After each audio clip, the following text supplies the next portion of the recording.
नमस्कार दोस्तों। हम सब ने अक्सर एक कहावत सुनी है।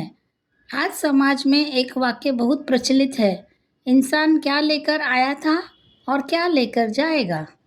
यह बात सुनने में बहुत गहरी और आध्यात्मिक लगती है, लेकिन एक ज्योतिषी और वास्तु कंसल्टेंट के रूप में मैं कृष्णा गगलानी इस विचार से पूरी तरह से सहमत नहीं हूँ।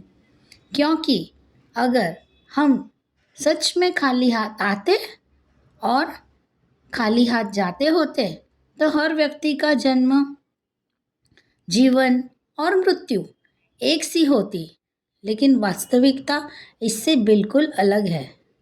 आज इस वीडियो में मैं आपको कर्म, पुनर्जन्म और मोक्ष को शास्त्रीय दृष्टिकोण से सरल और स्पष्ट भाषा में समझाने वाली हूँ। क्या हम खाली हाथ जन्म लेते हैं? शास्त्रों में स्पष्ट कहा गया है, प्रारब्धेन जायते जंतुः, अर्थात प्रत्येक जीव का जन्म पिछले जन्म के कर्मों, प्रारब्ध कर्म के अनुसार ही होता है। इसका अर्थ है किस परिवार में जन्म होगा, माता पिता कैसे होंगे, आर्थिक स्थिति कैसी होगी, स्वास्थ्य, शिक्षा और अवसर कैसे मिलेंगे, यह सब संयोग नहीं बल्कि पिछले जन्म के कर्मों का परिणाम है। इसलिए यह कहना कि हम कुछ लेकर नहीं आए ज्योतिष और कर्म सिद्धांत की दृष्टि से अधूरा सत्य है। हम इस जन्म में कर्मों का अदृश्य खाता लेकर आते हैं। इस जन्म में हमें क्या अधिकार मिला है?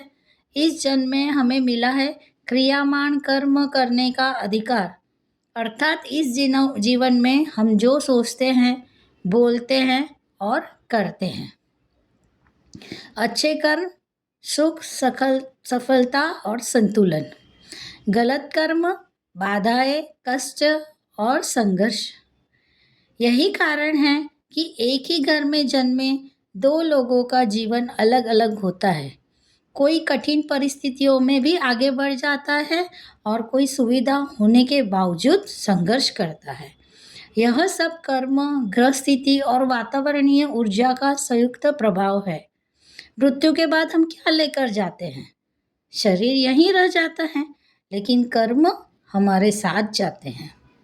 हम साथ लेकर जाते हैं अपने अच्छे और बुरे कर्मों के संस्कार, समाज और परिवार में छोड़ी हुई छवि, लोगों की स्मृति में हमारा प्रभाव। इसी कारण कुछ लोगों को सम्मान और श्रद्धा से याद किया जाता है और कुछ लोगों को दुख या पीड़ा के साथ। यह भी कर्म फल का एक ही रूप है। अगला जन्म और मोक्ष कैसे तय होता है? अगला जन्म या मोक्ष कभी भी केवल मृत्यु से नहीं होता। वह तय होता है कर्मों की गुणवत्ता और चेतना की अवस्था से। शास्त्रों के अनुसार 3 प्रकार के कर्म होते हैं। संचित कर्म, अनेक जन्मों के जमा किए हुए कर्म, प्रारब्ध कर्म जो इस जन्म में भोगने के लिए निर्धारित है, क्रियामान कर्म जो हम इस समय कर रहे हैं। मोक्ष तभी संभव है जब संचित कर्म क्षीण हो जाएं, प्रारब्ध को संभव से भोग लिया जाए और क्रियामान कर्म बंधन मुक्त हो जाए। यही कारण है कि कुछ आत्माएं पुनर्जन्म लेती है और कुछ इस चक्र से मुक्त हो जाती है। As a vastu consultant, astrologer, tarot card reader, numerologist, palmist, face reader, reiki master, ज्योतिष शास्त्र की भूमिका क्या है? ज्योतिष भव्य बताने का साधन नहीं बल्कि कर्मों के नक्शे को समझने का विज्ञान है। कुंडली हमें बताती है कौन सा कर्म फलित हो रहा है, कौन सा ग्रह कर्म का किस ग्रह कर्म का संकेत दे रहा है और किस समय कौन सा प्रयास सही रहेगा। सही मार्गदर्शन से कठिन प्रारब्ध को भी सरल बनाया जा सकता है। वास्तुशास्त्र क्यों महत्वपूर्ण है? वास्तुशास्त्र हमारे कर्मों के लिए अनुकूल या प्रतिकूल वातावरण तैयार करता है। गलत वास्तु मानसिक तनाव, आर्थिक रुकावट, पारिवारिक अशांति। सही वास्तु कर्म फल में सहयोग, निर्णय क्षमता में स्पष्टता, जीवन में स्थिरता। वास्तु कर्म बदलता नहीं, लेकिन कर्म फल की तीव्रता ज़रूर बदल देता है। तो क्या हम सच में खाली हाथ आते और जाते हैं? नहीं, हम आते हैं अपने पिछले कर्मों के अदृश्य बोझ के साथ। हम जाते हैं इस जन्म में किए गए में कर्मों की छाप के साथ। फ़र्क सिर्फ इतना है कि इस जन्म में हमें चयन की स्वतंत्रता मिली है। आप चाहे तो कर्म सुधार सकते हैं और मोक्ष की दिशा में बढ़ सकते हैं। यही जीवन का वास्तविक उद्देश्य है।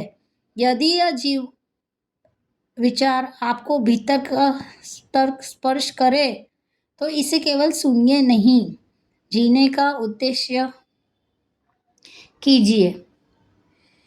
इस वीडियो को लाइक करें ताकि यह ज्ञान और लोगों तक पहुंच सके। चैनल को सब्सक्राइब करें ऐसे ही शास्त्र सम्मत सरल और मार्गदर्शन विषयों के लिए।